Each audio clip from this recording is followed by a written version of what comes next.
If you had to choose, would you take $100 million in cash, or this pile of random junk in front of you? Normally, that's not even a question. But what if these 20 items could save your life later, more precisely, save you 20 times? Would your choice change? When Jennings hears that the stocks in his account have been exchanged for this pile of odds and ends, he can't believe his ears. He's completely stunned. Sure, he lost 3 years of memory, but he's not stupid enough to just throw away $100 million. Jennings is convinced there must be some kind of mistake. Giving away $100 million in shares in a Fortune 500 company for some knickknacks isn't strange. It's insane. No one would do that. This doesn't make sense. I mean, what he doesn't realize is that these worthless items he looks down on will turn out to be incredibly useful later. And what Jennings also doesn't know is that this so-called junk was carefully prepared by his past self 3 years ago, tools meant to help him survive what's coming. The story begins in a near-future world where humanity has invented a machine capable of erasing memories. Jennings is a top-tier engineer, but his real specialty is copying other people's work. As long as a client is willing to pay, he can replicate any newly released tech product within a set time frame. Sure, they're technically knockoffs, but as long as there's money to be made, no one really cares. Once the job is done, they use that device to wipe Jennings' memory. That way, he won't remember anything about the stolen technology, and the company doesn't have to worry about him leaking it. What's the last date you remember? October 19th. Very good.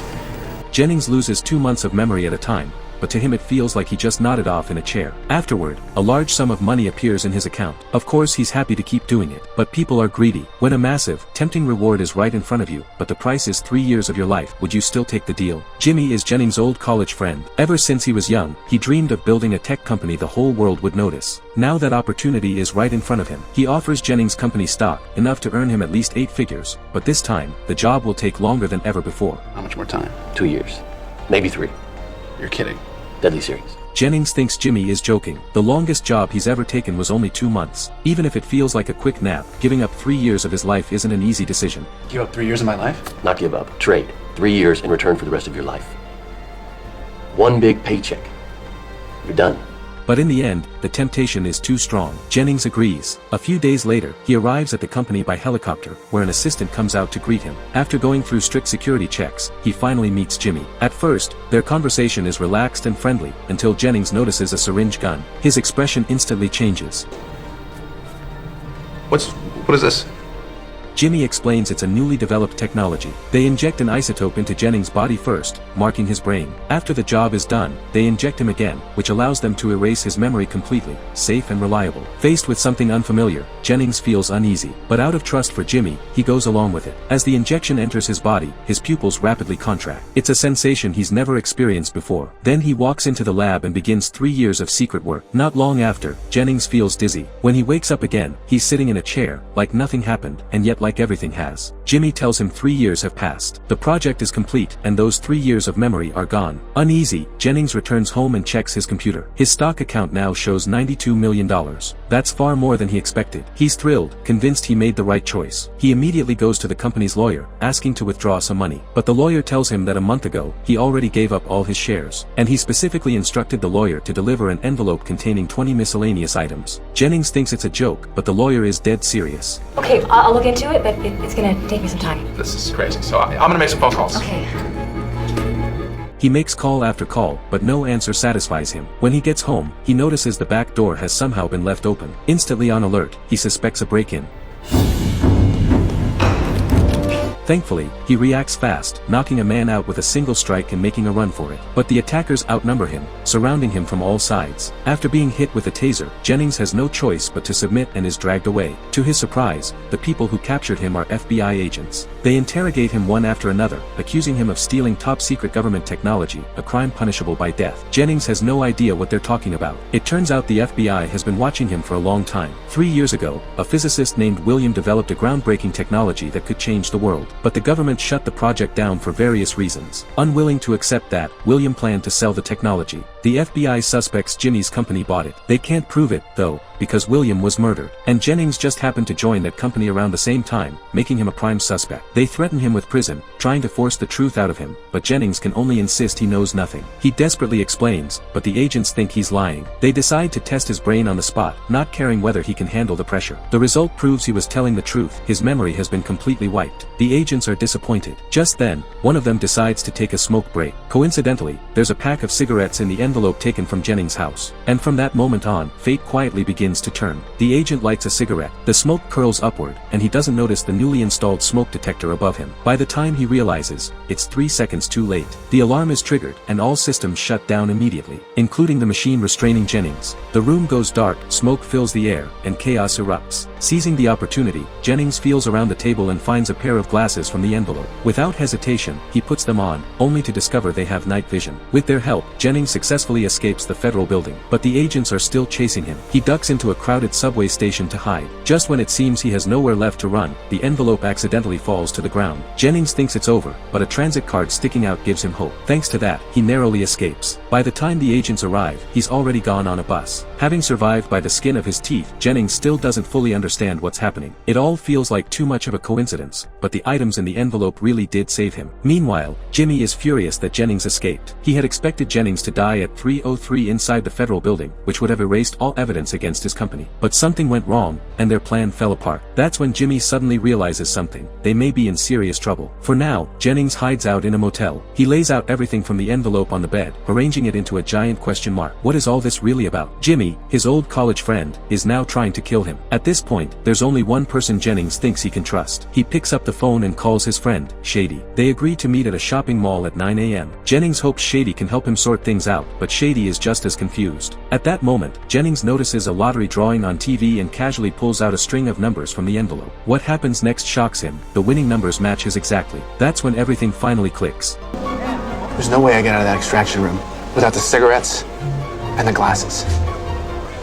Because I know what you'd spend $500 billion to see. The future. It turns out the project Jimmy had him working on was a machine that can predict the future. After it was completed, Jennings accidentally saw his own fate. He would die at 3:03 p.m. inside a federal building. To prevent that from happening, he mailed himself an envelope before his memory was erased. Inside are 20 items that would help him avoid danger later on. That's why he chose to give up $100 million in stock to save his future self. At the same time, Jimmy realizes what Jennings has been doing. Now, Jennings is considered a traitor. According to the machine's prediction, he was supposed to die in the federal building from brain damage. But not only did he escape, he also planted a virus in the future predicting machine before his memory was wiped. Fortunately, the virus isn't impossible to fix. Given enough time, the technicians can restore the machine. Furious, Jimmy decides Jennings, the perfect fall guy, must die. Meanwhile, assassins have already surrounded Jennings. When he spots Jimmy's assistant nearby, he instantly realizes he's been set up. A bullet grazes past his ear, and a new escape begins. At this critical moment, Jennings turns to the items in the envelope. He pulls out a key that unlocks a utility room. He slips inside and avoids danger for now, but it doesn't take long before the killers track him down. With guns drawn and closing in, Jennings grabs a lighter and a can of pink hairspray from the envelope.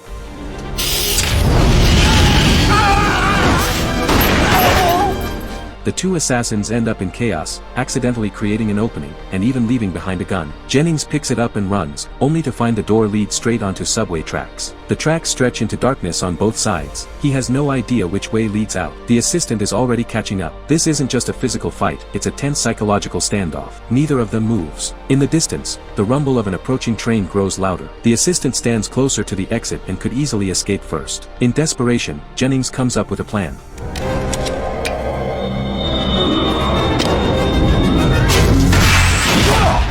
Using the flickering light as cover, he quickly pries open an electrical box beside the tracks. With a paperclip from the envelope, he shorts the circuit, forcing the train to slam to an emergency stop.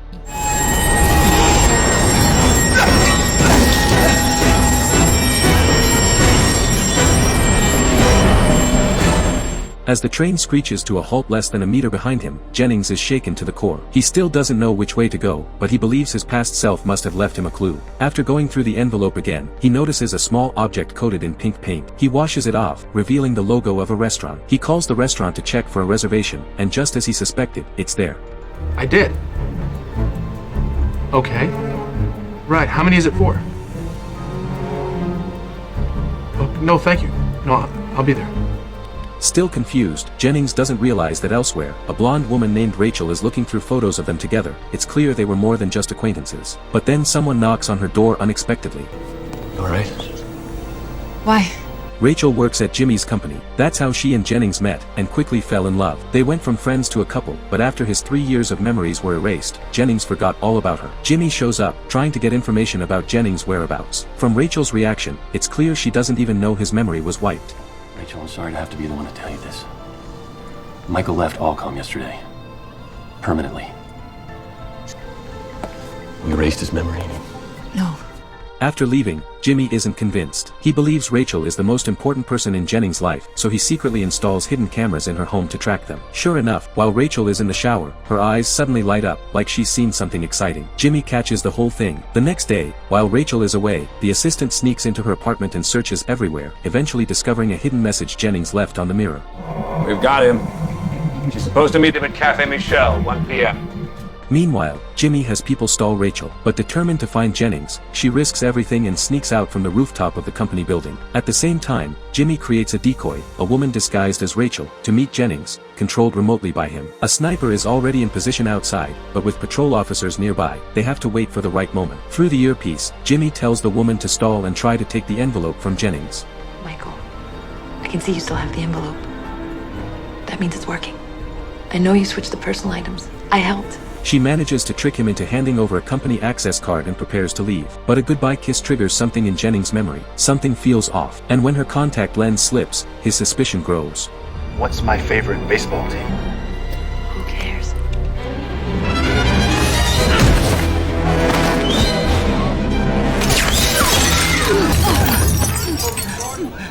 That would be the Red Sox? Rachel's response finally convinces him, she's the real one he's been waiting for. Now Jennings and Rachel are about to go on the run together. He takes the access card back, then uses a motorcycle key from the envelope to grab a bike waiting in the parking garage. After a wild chase, they finally manage to escape. But one big question remains, how do they end this once and for all? Jennings suddenly gets an idea.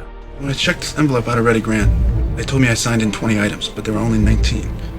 He notices the stamps on the envelope. Normally, 4 would be enough, but there are 5. Under a microscope, he discovers tiny images hidden within the stamps. They're from a future newspaper, and what they show sends chills down their spines. After the time machine is revealed to the world, it leads to catastrophic consequences. Nations go to war, and humanity is ultimately wiped out. Looking at the devastated future, Jennings knows exactly what he has to do. The envelope wasn't just to save himself, it was to save the world. He has to destroy the machine. Meanwhile, before the virus is even fixed, Jimmy receives shocking news. Jennings has come back on his own. With a carefully planned strategy, Jennings successfully infiltrates the company. But in reality, this is all part of Jimmy's trap. Jennings reaches the machine, only to find no one around. He senses something's off, but he pushes forward anyway. He locks himself inside and uses a Sudoku puzzle from the envelope to the virus he planted earlier. Seeing the moment has come, the assistant tries to break in, but the door won't open. Jennings has already tampered with the control system using coins from the envelope. Then he takes out the final item, a single bullet. How can one bullet destroy an entire machine? His mind races, until a drop of sweat on the bullet gives him inspiration. He rigs the bullet to the machine's liquid hydrogen cooling system. Once activated, the bullet will fire and trigger an explosion, destroying the entire time machine. A massive blast erupts. The door is blown open, but Jennings and Rachel have already escaped through the ventilation system. Even so, getting out isn't easy. Surrounded from both sides, they're nearly trapped. Just when all hope seems lost, Jennings' watch suddenly beeps. It's the final tool from the envelope. The watch signals them to run. Instantly, they understand.